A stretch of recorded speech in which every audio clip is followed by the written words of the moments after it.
You know how they look at black people already. So they were intimidated. Well, I don't know if he's here. Tracy, do you know? I don't know. Did he order anything? No, he didn't. He's scaring me. Tell Lisa. Lisa's in the back. Lisa, there's a big black guy out front. Call the police. Did you ask him to leave? Yes, but they won't leave. They're just sitting there? Yes. Did they buy anything? No. Call the police. That's their solution. When the police comes, the police looks at you as two black men in a white establishment threatening white people. Alright, welcome to SouFLoTV again, everybody. It's your host with the most. Black people are powerless. I probably just got a lot of people angry, but look in the mirror and face the fact that your people are powerless if you're black.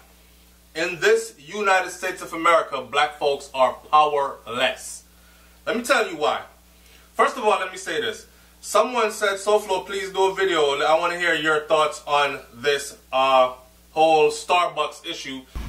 Alright, so here's some footage of the video of the two brothers that were sitting there in this chain, very famous chain, known for their coffee, a very expensive coffee that, to my opinion, is not such a good coffee after all, Starbucks. And shout out to my Jamaican people because Starbucks is heading your way. They're about to open 2 new Starbucks in Kingston, Jamaica very soon. But anyways, what you're seeing is these police officers basically harassing these guys, right? Now, this is just regular everyday life for African Americans or black people in the United States of America. Eventually, they were let up out of the establishment in handcuffs, as you could see. Take note of the black police officer that was present, though, how he was moving chairs and tables out of the way as if he was trained to expect to get combative with these black quote-unquote suspects. But this is what this is all about.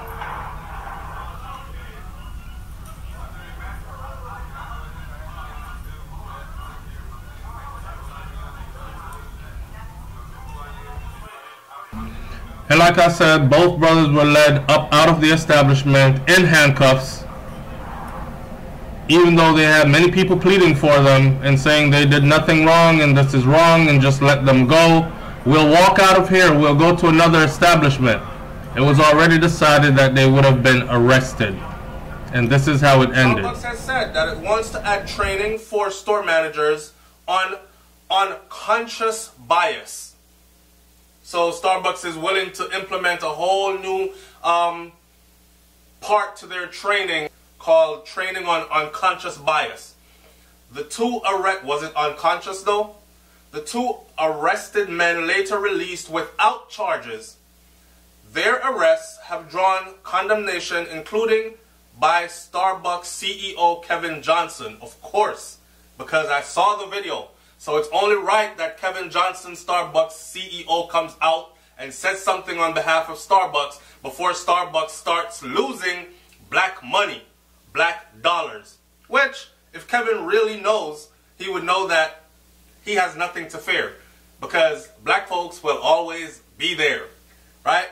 Police were called to the store after the men were denied use of the bathroom because they hadn't bought anything and they refused to leave. Attorney Stuart Cohen declined to identify the 2 men.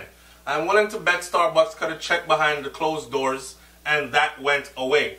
A different attorney who had earlier represented them had described them as professionals in commercial real estate. That is what they do. Starbucks CEO Kevin Johnson is in Philadelphia and has said that he would like to meet with the 2 young men and the city official. Johnson has called the arrest reprehensible. Police summoned to the store Thursday were told the men had asked to use the restrooms but were denied because they hadn't bought anything and they refused to leave.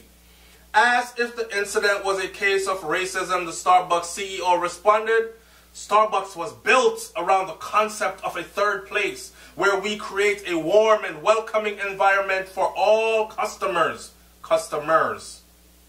What I do know is that did not happen in this instance. And that is what we're focused on. 24 protesters took over the Starbucks location where the arrest happened. It was more than that. I saw the video also. But some protesters took over the Starbucks. The demonstrators stood by the counter chanting slogans like "Starbucks coffee is anti-black. Starbucks coffee is anti-black." Remember the whole incident with the little boy in the monkey hoodie with H&M? Remember the whole incident with Dove? With Shea Moisture. Remember the whole, Shea Moisture, and the whole incident with Heineken?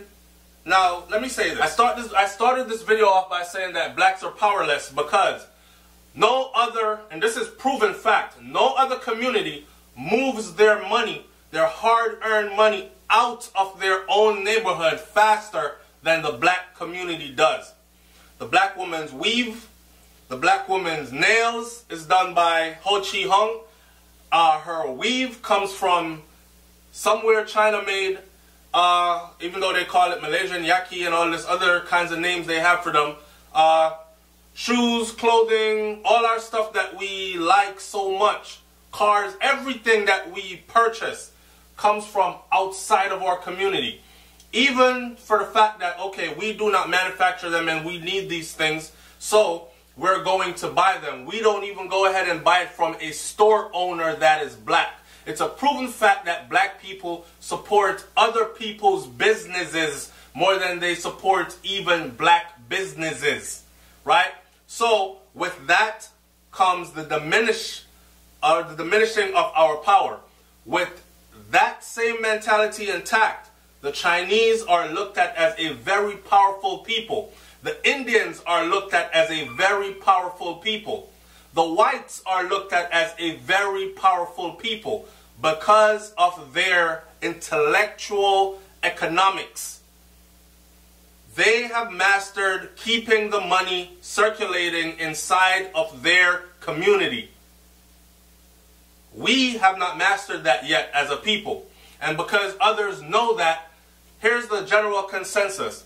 We can always treat them like caca because they will always come back regardless.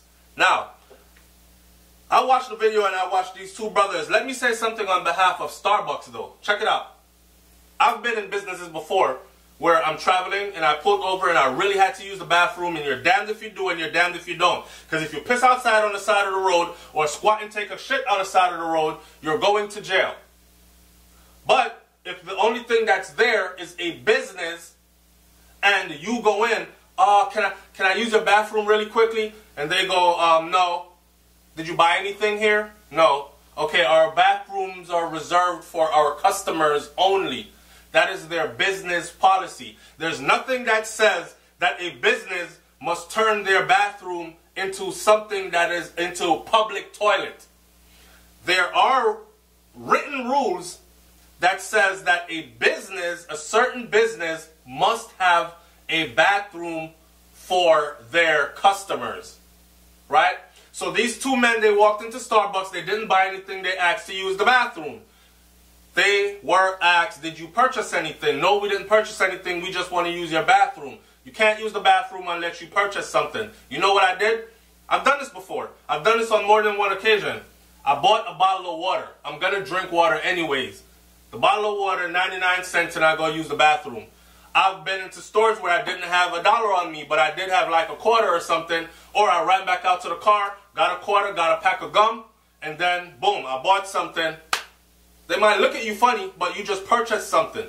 Now you have grounds to fight. I did buy something here. I am a customer here, a paying customer. Whether it's a penny, 25 cents, $1, $20, I paid, I bought something from your store. Can I now use your bathroom? Simple. They didn't buy anything. They went into Starbucks, asked to use the bathroom. They didn't. Now, if you are asked to leave one of these businesses and you do not leave, it can be looked at as trespassing. Legally so. Did you hear why they didn't leave them? Why didn't they leave? They're actually waiting on their business partner to come and have a meeting with them. Okay, And Brains is saying that they were actually, but that is after the fact, and they can say anything they want to say after the fact. That's why the white guy came in and was like, what did they do? They're waiting on me. Right, I saw that. Yeah. But that was after the fact though, because the police were already there by then. So that's after the fact. Don't see, and that's the thing. See, that's the thing right there. Also, and man, I could go so on with this. Black people need to learn that the rules aren't written the same for us. Yep. So sticking to this particular video, know how to avoid the problem before it comes, because when it comes and those people in the uniform show up, you're not going to get the same treatment. I've seen it many times where we're screaming, but he's innocent, and guess what? He got shot. But he's innocent, and guess what? He got choked to death. Avoid it before it gets there. All they had to do, I'm going to say it again, all they had to do, okay, look, we're waiting for our business partners to get here. All right, so we'll order. Go ahead and give me a chocolate latte, matcha latte, whatever the hell they serve at Starbucks. I don't know because I don't go there. Starbucks doesn't get my money, regardless, right? But I know a lot of other black folks that pride themselves on going to Starbucks only because this is where the hip people go. Or this is where it shows that you're somebody on the up and up, because my cup of coffee cost $8 and $7 this morning, and I'm better than the people who stopped over there and got a cup for 99 cents from the cheap gas station. So it's a status thing. I don't go there. But in order to avoid problem, what these brothers should have done, listen, whether you like it or not, we got to move wisely in the society that we live in.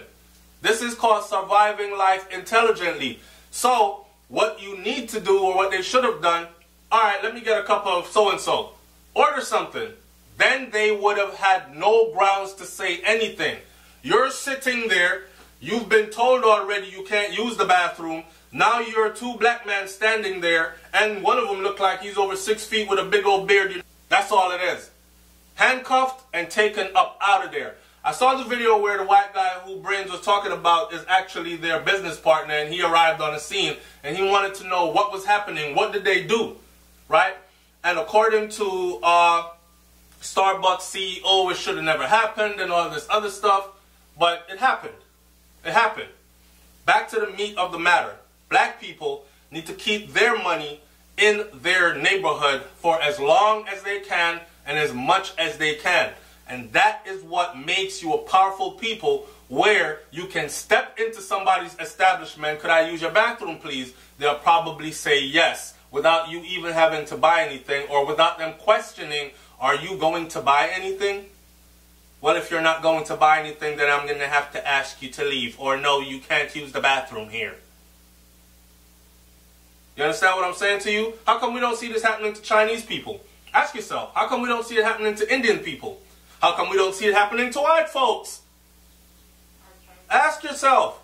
Let's be for real. Let's not make stuff up. Let's face the harsh realities that sit in front of us. It is what it is. Learn to govern.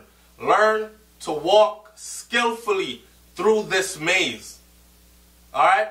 The SouFLoTV, man. Like, comment, share, subscribe. Leave your comment in the comment section below. Let me hear what you got to say about this one. I'm out of here. Peace.